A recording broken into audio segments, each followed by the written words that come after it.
নির্বাচনী ম্যানিফেস্টোতে ফ্যামিলি কার্ডের ইস্যুর বিস্তারিত উল্লেখ আছে, সেটা কার্যকর কিভাবে করবে সেটা নিয়ে আজ আলোচনা হয়েছে। ফ্যামিলি কার্ড দেওয়া হবে,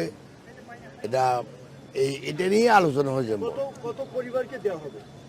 এটা কিন্তু ইউনিভার্সাল, এটা কোনো রেস্ট্রিকশন থাকবে না। তবে এটা একটা কমিটি করা হয়েছে, হয়তো শুরু করবে হত দরিদ্র থেকে আরম্ভ করে তারপরে দরিদ্র, তারপরে মধ্যবিত্ত, এইভাবে যাবে। ঈদের আগেই পাইলট প্রজেক্ট হিসাবে চালু হবে। তবে ভাই শুনেন, এই যারা এনারা করবে সমাজ কল্যাণ, ডক্টর জাহিদ আছে, ওনাদেরকে জিজ্ঞাসা করলে ভালো হবে জিনিসটা।